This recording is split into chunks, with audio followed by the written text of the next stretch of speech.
Here we go.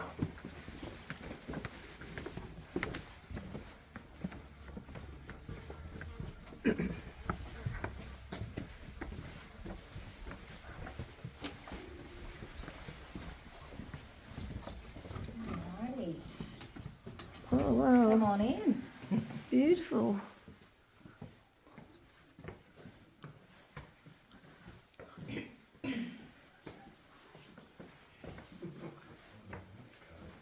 So this is what it's going to look like the whole way through. It's a pretty specky cave. Tights. Yes. Hang in. That's it, Stuff tight to the lights ceiling, yep. Yes. And there's a C in there, that's the other way I remember it. Alright, keep on bunching in a bit. So personal space. So this is one of the places where we'll stop. I'll chat about a couple of things for a bit. If there's anything that you guys want to know that I haven't talked about, just ask. We do love questions. I do love questions. I'll try and answer them the best I can. Probably will go off online though. I wouldn't. Okay, so this is quite a shallow, so 10 to 15 metres underground. Maricopa ends up being over 100 metres underground. So that means when we get rain, it doesn't have as far to travel through the rock. So that means we get much more of the water coming through, less of it gets filtered out. That also explains a lot of the colour as well. So all the oranges and browns, they're tannins that come in from the leaves in the forest, and also a little bit of iron and things as well, so a little bit of rust technically. But it's all made from water, the whole lot of it. So even the stones, the limestone's made, is basically the ocean of the floor. The cave system is around 5 million, so much younger, and then the formations are younger again. A lot when I'm explaining how things work and happen. It gets slippery this time. A lot of the areas in the cave resemble food. So in this cave, you get a lot of chocolate.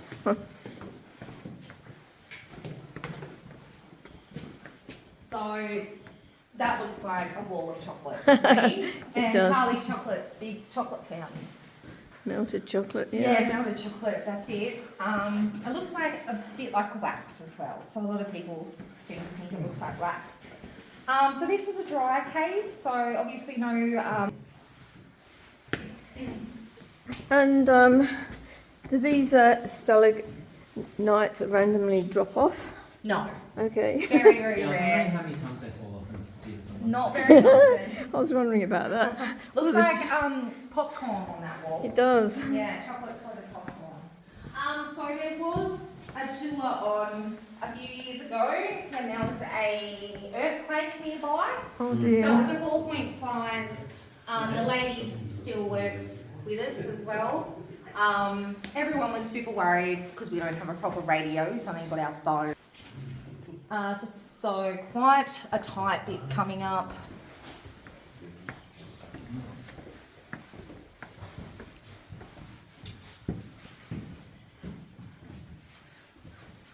I'm going to run ahead and turn an extra set of lights on. It's absolutely gorgeous in here.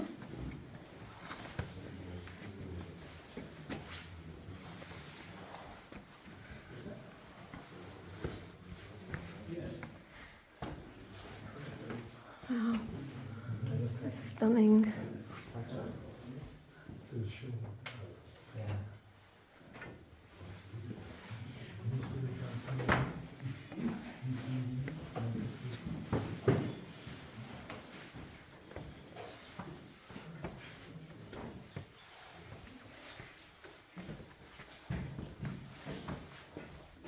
So that big stalactite we call the corn cob. So it does look a bit like a corn, yeah. Looks a bit like a corn cob. Oh yeah. Is there a reason why it was called Solomon's Cave, or is it just what they called it when they discovered Yeah, it? there is a reason. There was actually a book written in the 1840s, so a long time ago, and it was a venture novel, which was about a man called King Solomon that went into a lot of mines in Africa and found lots of jewels and crystals. And because of all the crystal we have in the cave, they felt that that was quite fitting. But it is a biblical reference as well. but it's from the book. So we get a lot of shawls in here as well. So a lot of that big column in the middle there as well. So that one there is over 200,000 years old. Wow. So things grow about 1 to 2 centimetres every 100 to 500 years. A little bit quicker in this cave just because of that more frequent dripping.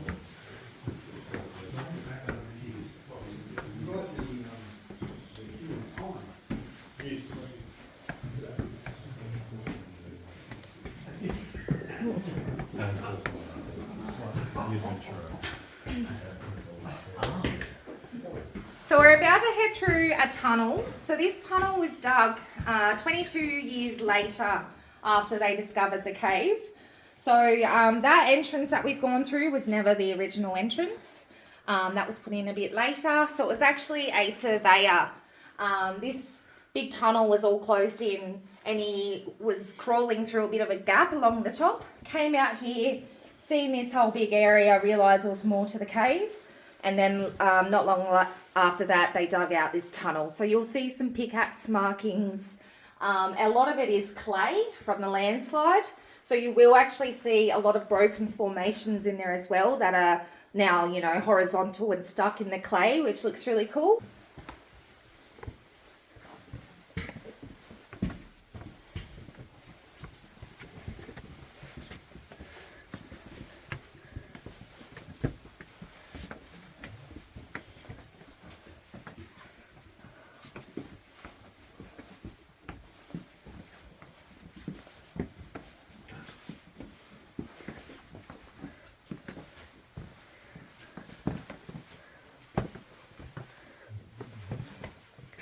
So this is part of the area that man was crawling through to end up popping out. Very clean. Yes. Here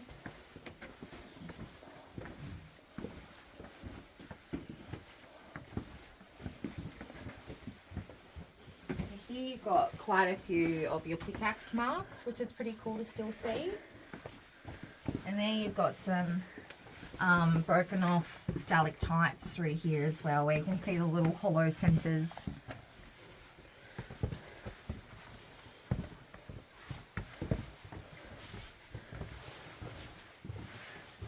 Big chunk as well here, all through here, there's quite a lot. Feels like we're in a tunnel on Mars or something. Yeah, you got some big tree roots. Wow.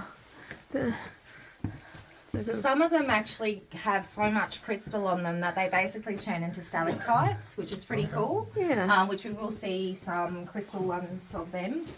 And this is part of the area where that piece I got you guys to pass around came off. Oh. Because it is clay here, it did actually. Starting to get a lot more white crystal in some areas now. So we're going to bunch up here, make sure I haven't lost anyone.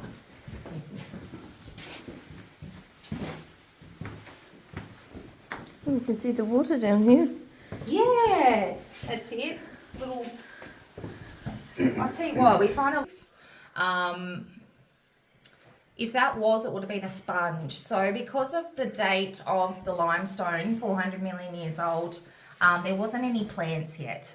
So that means there wasn't even any critters, really. So the only organism.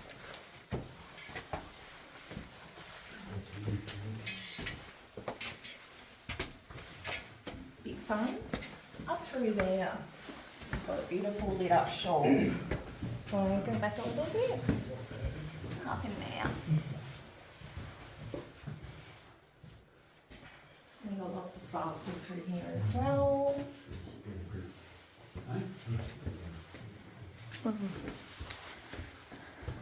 And these little guys, these actually had little cave pearls in them. Oh, So really? cave pearls are little bits of crystal that stay in these little holes, and they just get rounded up and they turn into little pearls. Like this? Yeah, kind It's not of. rounded Yeah, yet? yeah. So Yeah, okay. tiny little bit there. And then when they fill up with water, it all compacts into okay. little rocks, which are cool.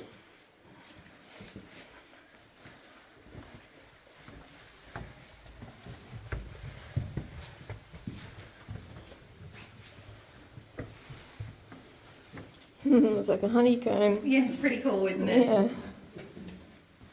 A lot of people say it's like a little fairy Yeah. garden or something. You've got some interesting little helictites up here as well. Helictites. Yeah.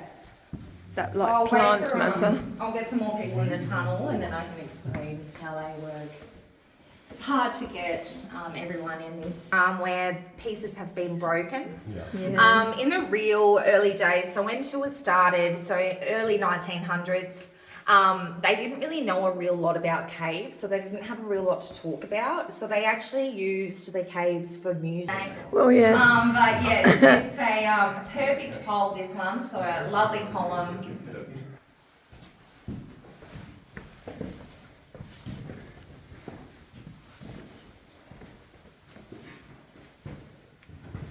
So in this area, we're going to bunch up over here, and this is where I'm going to turn all the lights off to see if any light's shining through. Okay. You might get dripped on.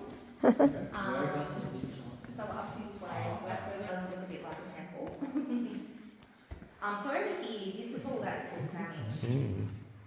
So really unfortunate. This is about 20 years worth of damage to a 5 million year old cave. So not ideal. They have talked about cleaning it off, but it would actually end up making it worse, unfortunately. You're trying to find the hole. So it's actually up, so in between those rocks there, wouldn't have done that in here. Certainly, probably the worst gas to be Pretty dangerous, yeah. So there's a heap of limestone quarries around here. All of our roads are limestone. So the true colour of limestone is actually a deep, like bluey grey kind of colour, which you can see little bits of, but everything's covered in here with a decent amount of sediment. You can see the lines in the limestone here as well. So those big thick lines, like these little squiggly bits, that's generally where all the fossils will be. So generally when you see those lines, that's when there was some big sort of extinction. Everything. Pretty remarkable though, isn't it? Yeah, it's absolutely amazingly beautiful. And the energy in here is so nice. Yeah. It's incredible. Do get some funny smells in here every now and then, and a bit of a funny. Gets a bit squishy, but it just adds to the experience. A bit awkward. One of the best times to be short. Yeah. You wouldn't want to be too tall. No danger of that for us. It's a beautiful area in here. We get lots of crystal, lots of sparkle. And you can see this one here is all really wet. So that's what most things look like in a cave in the winter. So everything looks like this is no water. Yep. Little wishing well in there as well.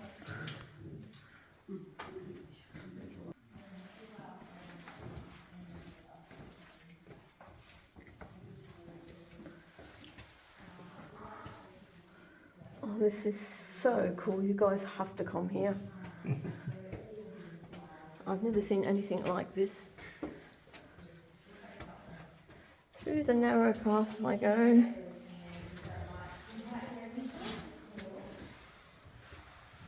Oh.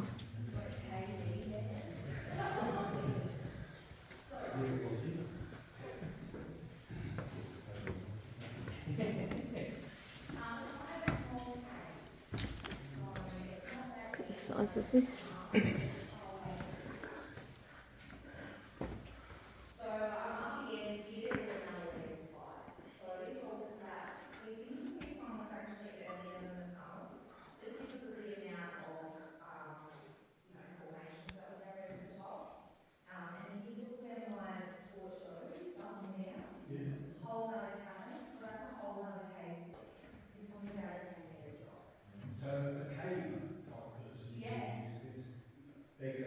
You have to do like a 10-metre abseil into the first level, and then once you've done there, you do another abseil, another 20 metres, and then another one, and then you actually come out a different way that you come in. So it's a pretty big one. You can see a lot of it on YouTube of people that have come in and videoed it. It's beautiful. So those little tiny little straws, in Kubla Khan, they've measured them up to 30 metres long. So it's So massive. this long thin one here, is that a tree root? Yes, yep, so that's another tree root. That one's really got a heap of crystal on it. So I'd imagine that one would actually be older. Yeah, one we've seen. But yeah, pretty beautiful. You've got some long straws up there, but there's no, I haven't even seen any that are near 10 metres. So now imagine one that's 30 metres, that's really massive. They did talk about actually joining the two caves together. That was really early, like 1940s. But they decided not to. It would have been cool if they did. We could have had a bit of a staircase going up and in there. Unfortunately, I can't take you guys there either. Yeah. Thank you. There is actually a bit of a myth that they found megafauna bones down in the abyss. So the giant wombats. But apparently when they sent the samples to the museum, they all got lost. Of course.